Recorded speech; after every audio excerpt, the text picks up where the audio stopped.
Hello friend, welcome back to study wire YouTube channel. तो इस lecture में हम जो चैप्टर कंप्लीट कर रहे थे जंतु जगत का वर्गीकरण, इसके हम टोटल 120 क्वेश्चन देख चुके थे और अब 120 से आगे के क्वेश्चन देखेंगे, क्योंकि एक ऐसा चैप्टर है जिससे अधिकतर क्वेश्चन पेपर में पूछे गए हैं और हम इसमें समथिंग 60 से 65 क्वेश्चन कंप्लीट करेंगे। तो ये जो सारे के सारे क्वेश्चन पीछे 2013 से लेकर 18 तक एग्ज़ाम में आ चुके हैं। इसका मतलब ये है कि आप जो भी पुस्तक से पढ़ रहे हैं, जितना भी पढ़ रहे हैं, अगर आप previous year question paper solve नहीं कर रहे तो उसका कोई मतलब आपका नहीं निकलेगा पढ़ने का। क्योंकि सबसे पहले आपको ये पता होना चाहिए कि एक्चुअली में जो चीज़ें हम पढ़ रहे हैं उससे पहले आया क्या है, और वो सारी चीज़ें आपको पता होना चाहिए। ठीक है, तो इसे आप एक रिवीजन के पर्पज़ से या क्वेश्चन पेपर की तरह, जिस तरह से आप अच्छे से ट्रीट कर सकते हैं, जिससे आपको पूरा पूरा फ़ायदा मिले, उस प्रकार से आप देखिए। और इसे देखने के बाद आप तुरंत एक बार ज़रूर पढ़ना, ताकि आपको ये समझ में जाएगा कि पढ़ना क्या है। ठीक है, तो आइए लेक्चर स्टार्ट करते हैं। तो देखिए, ये पहला क्वेश्चन हो जाएगा जो कि जेल प्रहरी में आया हुआ है कि एक मच्छर अपने खालिस्तान को कंपित कर कर ध्वनि उत्पन्न करता है। तो मच्छर क्या करता है जिससे ध्वनि उत्पन्न होती है, और किसको कंपित करता है? कौन? मच्छर। तो मच्छर जब पंखों को कंपित करता है तो ध्वनि उत्पन्न होती है। तो ऑप्शन नंबर यहाँ थर्ड है राइट आंसर। काफ़ी सिंपल क्वेश्चन है जो कि जेल प्रहरी के पेपर में आया हुआ है ये।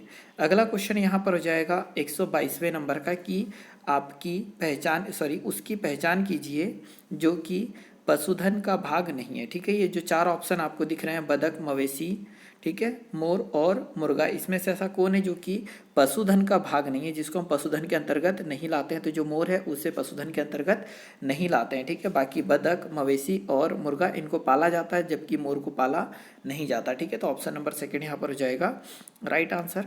अगला क्वेश्चन है कि चार कक्षी हृदय वाले सरीसृप का नाम बताइए। तो देखो, सरीसृप में स्पेशली तीन कक्षी हृदय होते हैं। जो भी सरीसृप होते हैं उनमें तीन कक्षी हृदय होते हैं, परंतु एकमात्र मगरमच्छ है। ठीक है, मगरमच्छ और घड़ियाल। तो मगरमच्छ और घड़ियाल ये सरीसृप के अंतर्गत तो आते हैं, परंतु इनके हृदय में चार कक्ष होते हैं। ठीक है, तो ऑप्शन नंबर यहाँ से फोर्थ क्या हो जाएगा? राइट आंसर हो जाएगा कि जो मगरमच्छ होता है इसके हृदय में कितने कक्ष होते हैं? तो चार कक्ष होते हैं। अगला क्वेश्चन है 124वें नंबर का कि एस्ट्रोजन अंडाशय। ठीक है, तो देखो, ये एक रीजनिंग की तरह क्वेश्चन है कि एस्ट्रोजन ये एक हार्मोन है जो कि किससे निकलता है? अंडाशय से निकलता है, मतलब मादा में। और जो टेस्टोस्टेरोन है ये पुरुषों में निकलता है। ठीक है, टेस्टोस्टेरोन किस में निकलता है? पुरुषों में। और ये कहाँ बनेगा, ये हमसे पूछा गया है यहाँ पर। तो ऑप्शन नंबर फर्स्ट हो जाएगा राइट आंसर कि एस्ट्रोजन अंडाशय में बनता है। मतलब यहाँ पर ये हो जाएगा कि एस्ट्रोजन जो है वो अंडाशय में बनता है, और टेस्टोस्टेरोन कहाँ बनेगा? तो वृषण में बनेगा। ठीक है, और टेस्टोस्टेरोन पुरुषों में पाया जाता है, लैंगिक हार्मोन है, और एस्ट्रोजन मादाओं में पाया जाता है, ये भी एक लैंगिक हार्मोन हो जाएगा। ठीक है, अगला क्वेश्चन देखते हैं 125वें नंबर का कि नवजात शिशु निम्न के कारण अपना भार 2 माह में दोगुना कर लेता है। तो जो नवजात शिशु होता है, ठीक है, जिन्होंने जन्म लिया है, वह शिशु क्या करता है कि 2 माह में अपना जो भार है, या फिर ठीक है अपना भार दोगुना कर लेता है। कितने? 2 माह में। तो ये किसके कारण है? तो ऑप्शन नंबर सेकंड यहाँ पर हो जाएगा राइट आंसर कि शरीर की कोशिकाओं की संख्या में वृद्धि के कारण।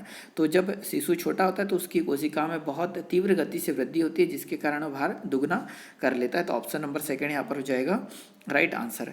अगला क्वेश्चन है कि मानव में इस प्रकार का निषेचन होता है। मतलब ठीक है, जो मानव होता है उसमें किस प्रकार का निषेचन होता है? और काफ़ी सिंपल क्वेश्चन है ये। जो भी मानव होता है इसमें होता है आंतरिक निषेचन। ठीक है, मतलब ऑप्शन नंबर सेकंड हो जाएगा राइट आंसर। जो भी लैंगिक होते हैं, मतलब हम ये बोल सकते हैं कि जितने भी कशेरुकी है उसमें आंतरिक निषेचन होता है। बाकी अगर आप मेंढक में बात करोगे, मछली में बात करोगे, और मेंढक, मछली और मच्छर की अगर हम बात करें तो उनमें बाह्य निषेचन होता है, जबकि मानव में कौन सा निषेचन होता है? तो आंतरिक निषेचन होता है। अगला क्वेश्चन है 127वें नंबर का कि चील और गरुड़ जैसे पक्षी दिन में इनके कारण बहुत अच्छी तरह से देखे जा सकते हैं। ठीक है, मतलब जो चील है और गरुड़ है वह किसके कारण दिन में बहुत अच्छी तरह से देख सकते हैं? मतलब चील और जो गरुड़ है इनकी नज़र बहुत तेज होती है, तो किसके कारण होती है? ये पूछा गया है बेसिकली, क्वेश्चन का यही मतलब है। ठीक है, तो ऑप्शन नंबर थर्ड यहाँ पर राइट आंसर हो जाएगा कि बड़ी संख्या में शंकु कोशिका, जो इनकी आँख होती है, कौन की? चील की और गरुड़ की, इसमें बड़ी संख्या में क्या होता है? शंकु कोशिकाएं होती है, जिसके कारण इनकी जो दृष्टि है वो बहुत तीव्र होती है, बहुत हमारे से मतलब मनुष्य से समथिंग 20 से 30 गुना ज़्यादा दूरी तक और स्पष्ट देख सकते हैं। कौन? तो चील और गरुड़। अगला क्वेश्चन हो जाएगा 128वें नंबर का कि टेडपोल किसका विकासशील चरण है। ठीक है, जो टेडपोल है वो किसका विकासशील चरण है? अगर आपने 7th क्लास की NCERT पढ़ रखी होगी तो आपने ये बिल्कुल नाम सुना होगा।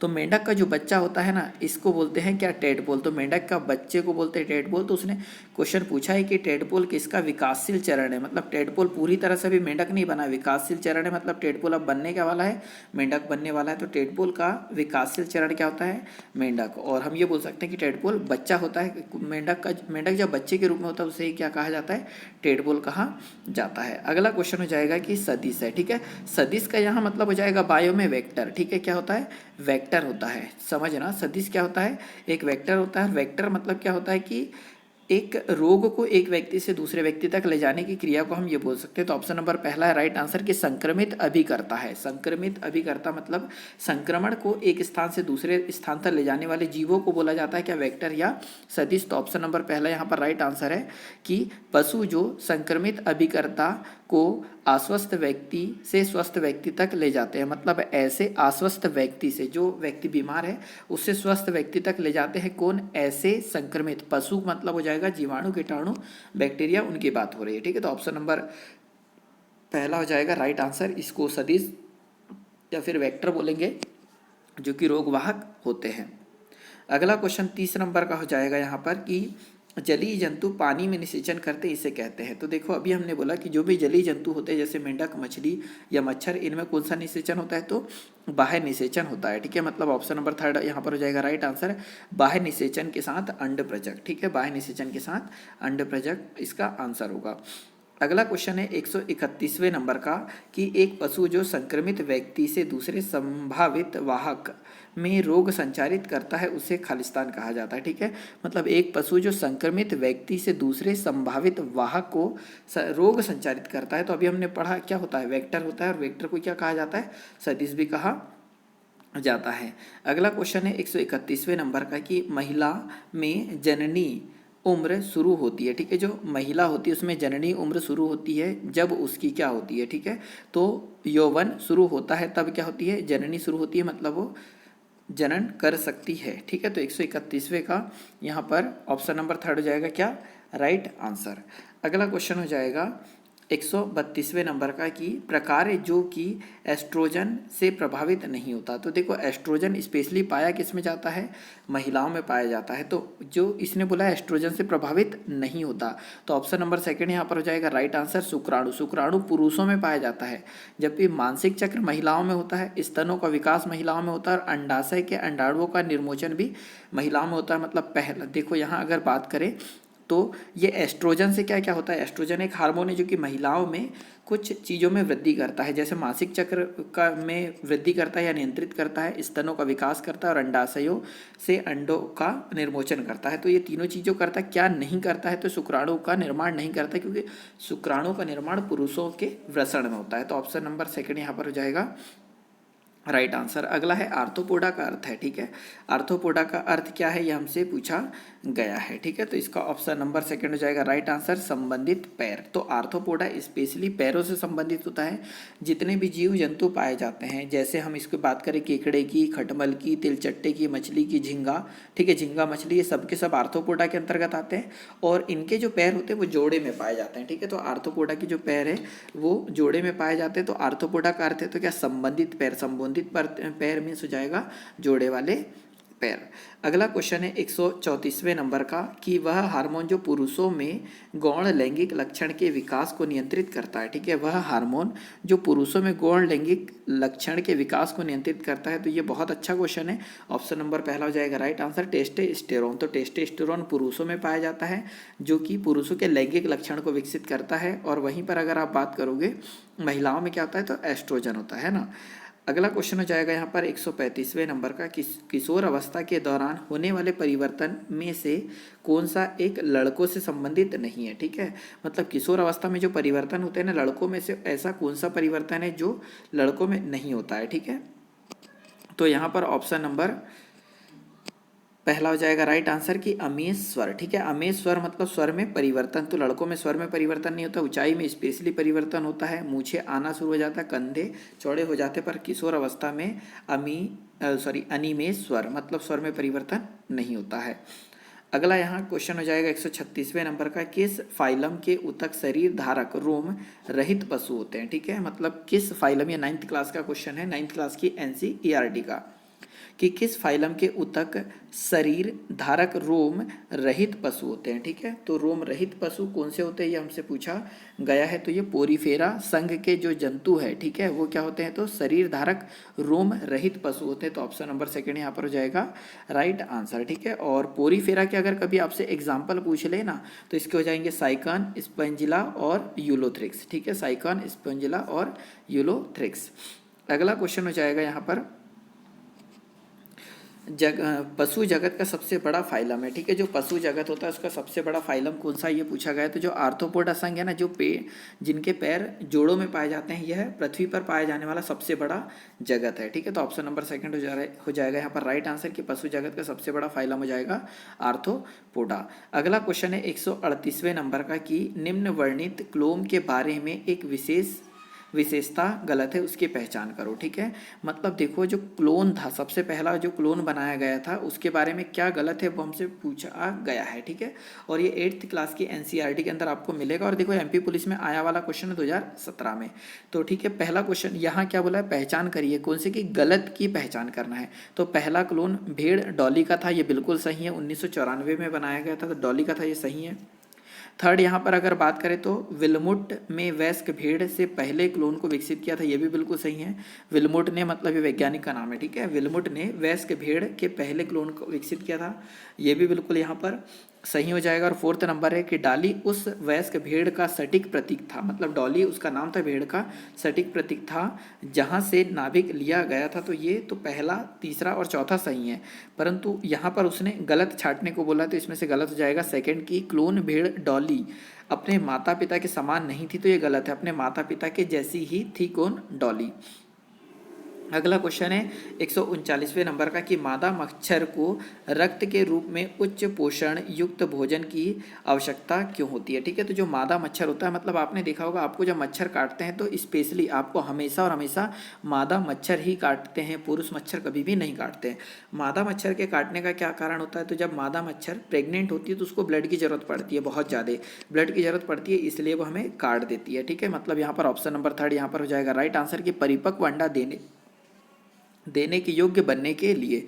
तो परिपक्व अंडा वो तब देगी जब उसका पोषण ठीक ठाक से हो पाएगा, इसीलिए वो हमसे ब्लड चूसती है या ब्लड को लेती है हमसे, है ना, और काटती है। तो ऑप्शन नंबर थर्ड हो जाएगा राइट आंसर। अगला है 140वें नंबर का क्वेश्चन कि पशुओं के उस समूह का नाम बताइए जिसमें रक्त गुहा होती है। ठीक है, तो पशुओं के उस समूह का नाम बताना है जिसमें रक्त गुहा होती है। तो आर्थ्रोपोडा और मोलस्का। ठीक है, आर्थ्रोपोडा और मोलस्का वह ग्रुप हो जाएगा जिसमें रक्त गुहा पाई जाती है, और ये 9th क्लास के एनसीईआरटी के अंदर आपको मिलेगा, पढ़ोगे तो।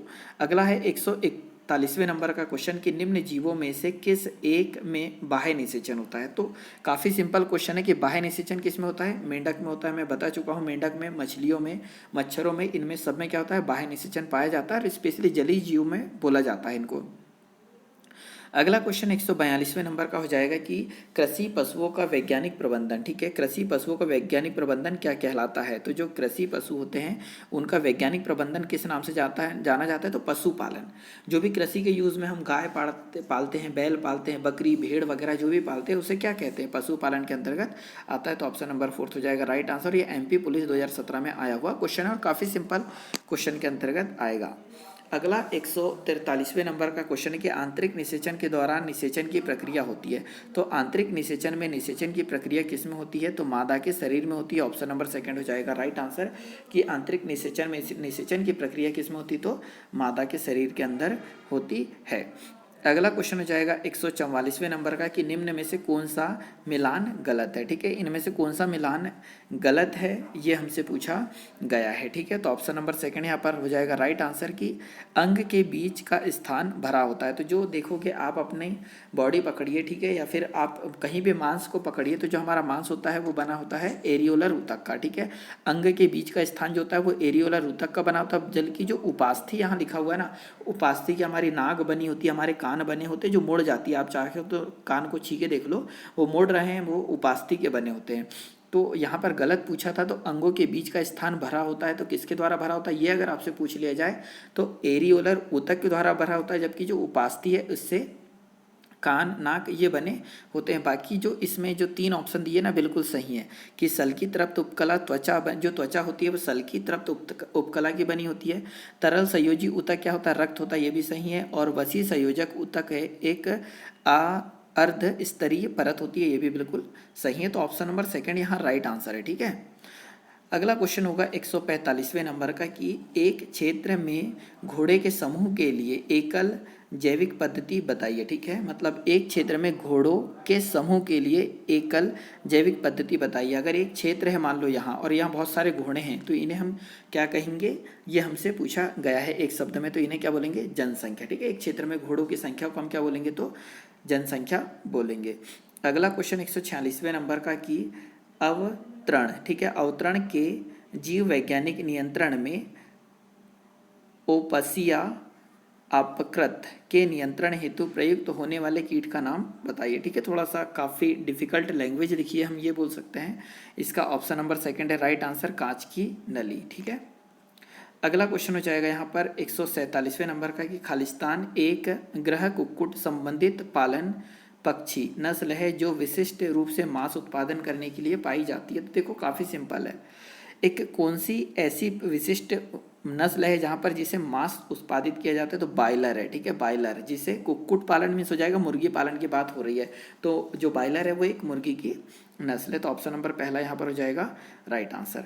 अगला क्वेश्चन है 147वें नंबर का, बायलर वही होगा। अगला है 148वें नंबर का क्वेश्चन कि नासा मुठ और कानपाली पर पाए जाने वाले एक प्रकार के संयोजी ऊतक का नाम बताओ। तो नासा मतलब नाक जो है, और कान वो किसके बने होते हैं? ये हमसे पूछा गया है। तो किसके बने होते हैं? उपास्थि के बने होते हैं। अभी आया था थोड़ी देर पहले कि नाक और कानपाली मीन्स कान किसके बने होते हैं, ये हमसे पूछा गया है। ठीक है, तो किसके बने होते हैं? उपास्थि के बने होते हैं। और उपास्थि किसकी बनी होती है? अगर आपसे कभी पूछ रहे हैं ना, तो ये प्रोटीन प्लस शर्करा की बनी होती है। कौन? उपास्थि। तो ऑप्शन नंबर थर्ड यहाँ पर है राइट आंसर। अगला 149वां क्वेश्चन है कि उस कच्चे माल का नाम बताइए जो पशुओं की कोशिका को ऊर्जा प्रदान करता है। ठीक है, तो उस कच्चे माल का नाम बताना जो पशुओं की कोशिका को ऊर्जा प्रदान करता है। तो कौन प्रदान करता है? तो भोजन। तो जो भोजन होता है वो पशुओं की कोशिका को ऊर्जा प्रदान करता है। अगला है 150वें नंबर का क्वेश्चन कि गायों के दूध उत्पादन खालिस्तान के द्वारा निर्धारित किया जाता है। ठीक है, तो जो गायों का दूध उत्पादन है वो किसके द्वारा निर्धारित किया जाता है? तो ऑप्शन नंबर फोर्थ यहाँ पर हो जाएगा राइट आंसर की वृद्धित दुग्ध स्त्रावण काल। ठीक है, तो ऑप्शन नंबर फोर्थ होगा राइट आंसर। अगला क्वेश्चन है यहाँ पर 151वें नंबर का कि निम्न वर्णित गाय की नस्ल में कौन सी एक देसीय नस्ल है? ठीक है, मतलब निम्न वर्णित गाय की जो नस्ल है इसमें से कौन सी एक देसी, मतलब तो देसी गाय की नस्ल ये हमसे पूछा गया है। ठीक है, तो यहाँ पर ऑप्शन नंबर फोर्थ हो जाएगा राइट आंसर की जो साहीवाल है वह एक देसी नस्ल है। बाकी जितनी भी यहाँ दी है करण या फिर होल्स्टीन और जर्सी ये सब की सब विदेशी है, पर ये एक ही देसी नस्ल है। कौन सी? साहीवाल। अगला क्वेश्चन है 152वें नंबर का कि रजो निवृत्ति इस आयु में शुरू होती है। ठीक है, रजो निवृत्ति मीन्स होता है कि रजो दर्शन हम ये बोल सकते हैं कि प्रेगनेंसी पीरियड जो होता है महिलाओं का वो कब शुरू होता है, मतलब कब खत्म होता है प्रेगनेंसी पीरियड? तो 45 से 50 साल के बाद प्रेगनेंसी पीरियड खत्म हो जाता है इस वर्ष, इस उम्र के बाद, और उसी को क्या बोलते हैं? रजो निवृत्ति बोलते हैं। तो ऑप्शन नंबर सेकंड होगा राइट आंसर। अगला है 153वें नंबर का क्वेश्चन कि गर्म रक्त वाले पशुओं के युग में, ठीक है, ये 4 ऑप्शन दे रखे हैं, इनमें से ऐसा कौन सा है जो कि गर्म रक्त वाले पशुओं का युग में है? ठीक है, तो ऑप्शन नंबर सेकंड हो जाएगा राइट आंसर कि एविज और स्तनधारी। एविज और स्तनधारी ये गर्म रक्त समूह होते हैं। इसका मतलब ये कहीं पर भी रह सकते हैं, ठंडी जगह में, गर्म जगह में। जैसे मनुष्य है, मनुष्य आप देखोगे तो बर्फीली जगह में भी मिल जाएगा आपको, और गर्म जगह में मिल जाएगा, अफ्रीका में भी और यूरोप में भी। उसी प्रकार बकरी देखोगे तो हर जगह पाई जाती है। तो ये एक तरह से गर्म रक्त वाले पशु होते हैं। परंतु आप देखोगे छिपकली हुआ, मच्छर हुए, या फिर हम बात कर ले सांप की, ये कूल ब्लडेड है। ठीक है, कूल ब्लडेड जंतु होते हैं, मतलब ठंड के समय में ये आपको दिखाई नहीं देते, जमीन के अंदर घुस जाते हैं। ठीक है, तो ऑप्शन नंबर सेकंड यहाँ पर राइट आंसर है, गर्म जल। अगला क्वेश्चन 154वें नंबर का कि निम्न अंगों में से कौन सा एक मनुष्य में महिला प्रजनन तंत्र का हिस्सा नहीं है? ठीक है, तो इन निम्न अंगों में से कौन सा एक मनुष्य में महिला प्रजनन तंत्र का हिस्सा नहीं है? तो शुक्रवाहिनी ये पुरुषों में पाया जाता है, जबकि अंडवाहिनी, गर्भाशय और अंडाशय ये सब महिलाओं के गर्भाशय का हिस्सा है। ठीक है, बाकी जो गर्भ धारण करने का हिस्सा हो जाएगा प्रजनन तंत्र का, बाकी जो शुक्रवाहिनी है ये पुरुषों में पाया जाता है। अगला 155वें नंबर का क्वेश्चन हो जाएगा कि रात्रिचर पक्षी का एक उदाहरण है। ठीक है, मतलब पक्षी की बात कर रहा है वो भी रात्रि वाला, तो ऑप्शन नंबर पहला राइट आंसर हो जाएगा। जो उल्लू है वो पक्षी के अंतर्गत आएगा और रात्रिचर पक्षी होता है, जबकि जो चमगादड़ है वो स्तनधारी होता है, वो पक्षी के अंतर्गत नहीं आता है ना।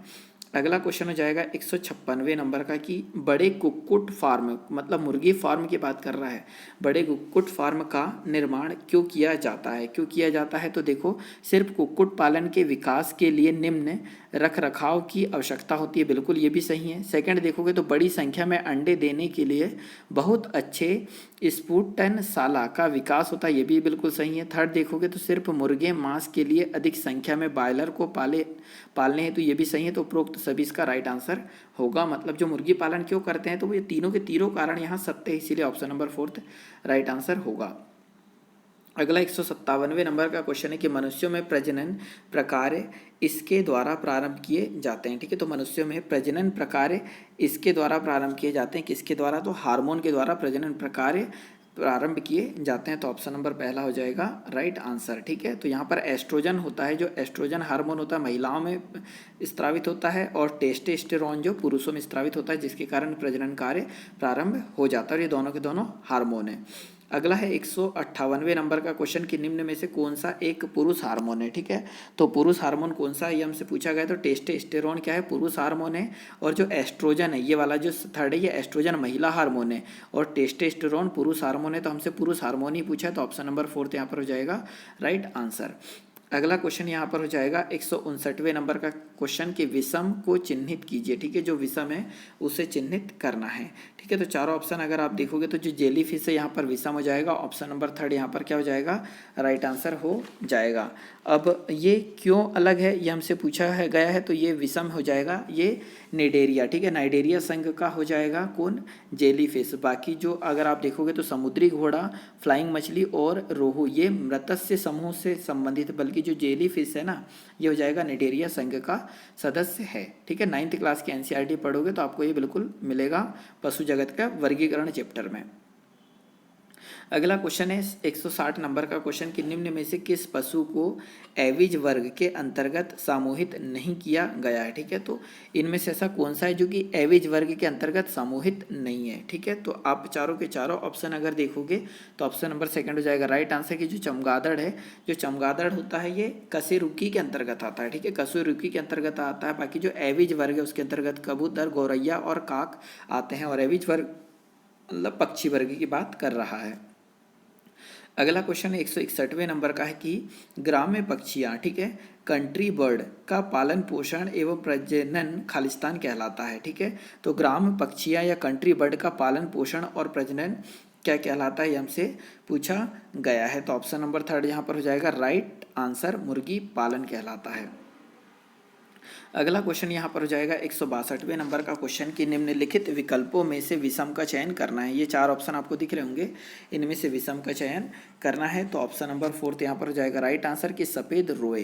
अब ये क्यों विषम है ये अगर हम बात करें तो यहाँ पर हम ये बोल सकते हैं कि ये एक झुंड है, जैसे कि हम बात करें कि एक साथ झुंड, ठीक है, और जालीदार पैर और सुव्यवस्थित शरीर। ठीक है, तो एक साथ झुंड, जालीदार पैर और सुव्यवस्थित शरीर, तीनों समूह एक शरीर के विषय में बात कर रहे हैं, जबकि रवेदार जो सफ़ेद रोवा ये एक शरीर का हिस्सा नहीं है, इसीलिए ऑप्शन नंबर फोर्थ यहाँ राइट आंसर होगा।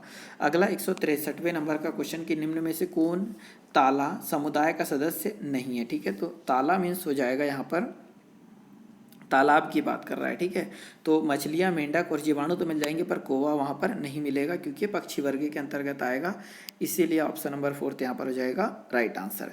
अगला क्वेश्चन है यहाँ पर 164वें नंबर का कि कुछ जानवरों में नर और मादा दोनों लिंग अपने युग्मक पानी में छोड़ते हैं। ठीक है, मतलब कुछ जानवर ऐसे होते हैं जो कि नर और मादा दोनों अपने युग्मक मतलब शुक्राणु और अंडाणु किस में छोड़ते हैं, पानी में छोड़ते हैं। इस प्रकार के निषेचन को क्या बोलते हैं, तो इसे बाह्य निषेचन कहा जाता है। तो ऑप्शन नंबर 4 हो जाएगा राइट आंसर, क्योंकि मच्छर के नर और मच्छर की मादा जो इनके युग्मक होते हैं वो पानी में छोड़ते हैं।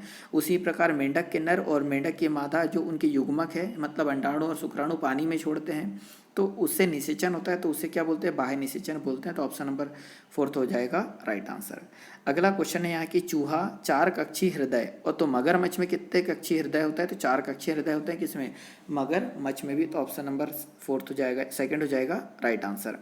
अगला क्वेश्चन है 166वें नंबर का कि वह वैज्ञानिक प्रक्रिया जो प्रजातियों के संततिकरण या आवर्धी वर्धन में मदद करती है। ठीक है, तो क्या बोलते हैं, प्रजनन। ऑप्शन नंबर सेकंड हो जाएगा राइट आंसर, कि प्रजनन के द्वारा एक संतति से दूसरी संतति पैदा होती है। ठीक है, मतलब पीढ़ी दर पीढ़ी आगे बढ़ती है। तो ऑप्शन नंबर सेकंड हो जाएगा राइट आंसर।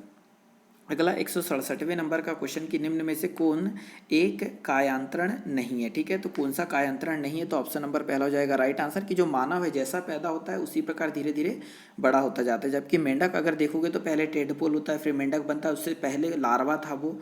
उसी प्रकार इनमें कायांतरण होता है, मतलब इनका शरीर बदलते जाता है, कभी वो तैरता है, कभी चलता है, कभी दौड़ता है। मतलब हर एक एज में उनका एक शरीर अलग रहता है, उसे अलग नाम से जाना जाता है। परंतु मानव है उसे बचपन से मरते दम तक एक ही नाम से और एक ही प्रकार का वो होता है। ठीक है, अगला क्वेश्चन हो जाएगा 168वें नंबर का क्वेश्चन कि घटनाओं का नए जीवन के आरंभ में घटने वाले का सही क्रम बताओ। तो सबसे पहले आ जाएगा देखो पहला युग्मक। क्यों आ जाएगा युग्मक, मतलब जो अंडाणु जो मादा में बनते हैं, शुक्राणु जो पुरुषों में बनते हैं, तो उसे हम युग्मक बोलते हैं। तो सबसे पहले युग्मक आ जाएगा। युग्मक क्या होता है, तो नर और मादा युग्मकों का सम्मिश्रण, मतलब ठीक है यौन क्रिया के कारण क्या होते हैं, ये सम्मिश्रण होते हैं, मतलब शुक्राणु और अंडाणु मिलते। तो फिर क्या जाएगा, थर्ड नंबर का जाएगा।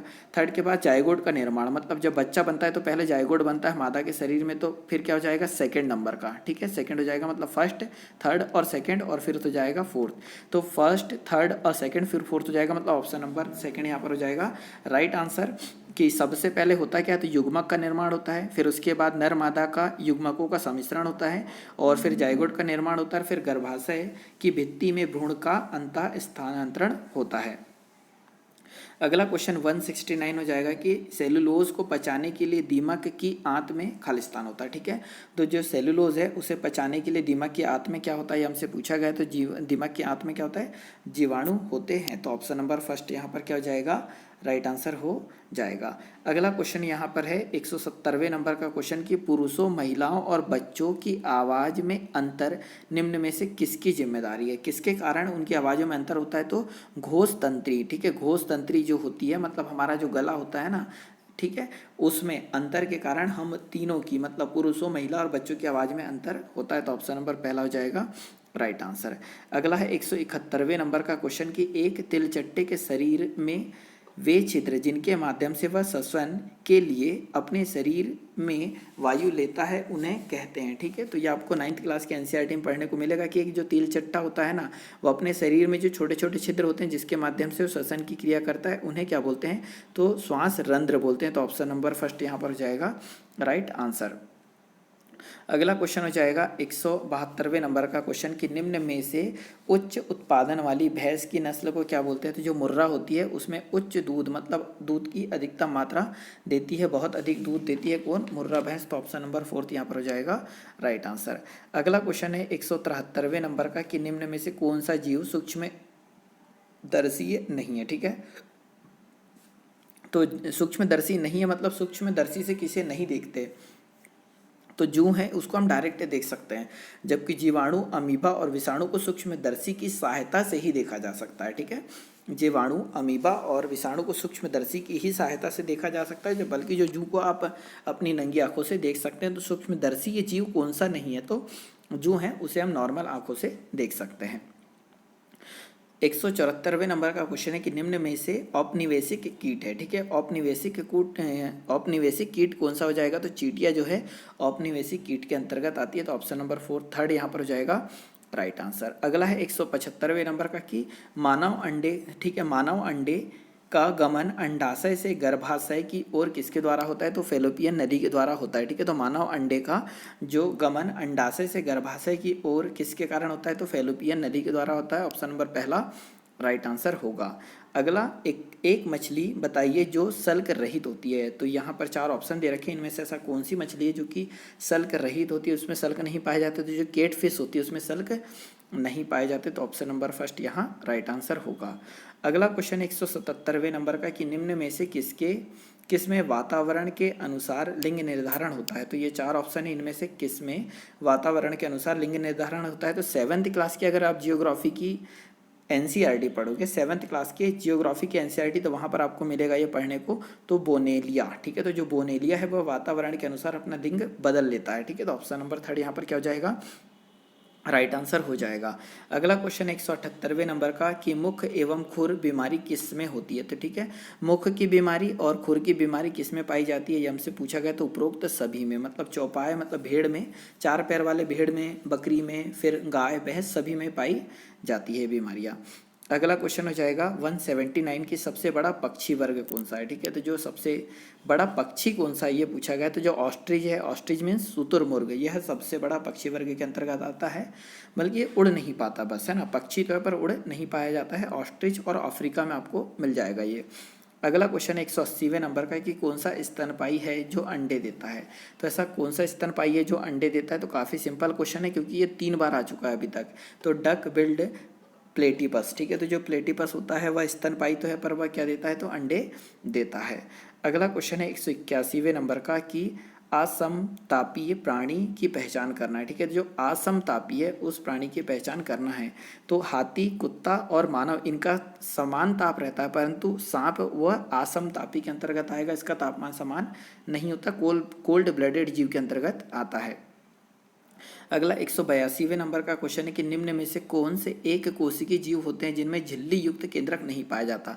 तो झिल्ली युक्त केंद्रक नहीं पाया जाता। एनसीईआरटी 9th क्लास कोशिका वाला चैप्टर अगर आप पढ़ोगे तो पहले पेज पे मिल जाएगा। ऑप्शन नंबर पहला है राइट आंसर, आर्किया जीवाणु। ठीक है, जो आर्किया जीवाणु है जिनके ये प्रोकैरियोटिक जीव होते हैं और इनके जो केंद्रक नहीं पाया जाता, मतलब केंद्रक पाया जाता है पर उसमें झिल्ली नहीं होती। तो ऑप्शन नंबर पहला हो जाएगा राइट आंसर। अगला 183वें नंबर का क्वेश्चन यहाँ पर हो जाएगा कि ब्लबर नामक वसा की मोटी परत किस में पाई जाती है? ठीक है, तो जो ब्लबर नामक वसा की मोटी परत किस में पाई जाती है? तो वेल में पाई जाती है। ठीक है, तो ऑप्शन नंबर पहला हो जाएगा राइट आंसर। अगला क्वेश्चन 184वें नंबर का कि पशु परजीवी भी उपभोक्ता होते हैं। ठीक है, तो जो पशु परजीवी भी उपभोक्ता होते हैं, दी गई सूची में बाह्य परजीवी को पहचान करना है। ठीक है, तो जो बाह्य परजीवी है उसकी पहचान करना है। तो जो जूं होता है वह बाह्य परजीवी होता है। तो ऑप्शन नंबर पहला राइट आंसर होगा। अगला 185वें नंबर का क्वेश्चन हो जाएगा कि सामान्य रूप से पाई जाने वाली मछली जो कि एक पृष्ठ संभर कर है। ठीक है, तो ऐसी कौन सी मछली है ये हमसे पूछा गया। तो ऑप्शन नंबर फर्स्ट हो जाएगा राइट आंसर, कतला। अगला क्वेश्चन यहाँ पर हो जाएगा 186वें नंबर का कि कैक्टस का प्राकृतिक आवास क्या होता है। ठीक है, जो कैक्टस है वो कहाँ पाया जाता है? तो रेगिस्तान में। ऑप्शन नंबर फर्स्ट होगा राइट आंसर। ठीक है, तो इस लेक्चर में इतना ही। अगले लेक्चर में अगले चैप्टर के साथ हम मिलेंगे। वीडियो देखने के लिए बहुत बहुत धन्यवाद। जय हिंद, जय भारत।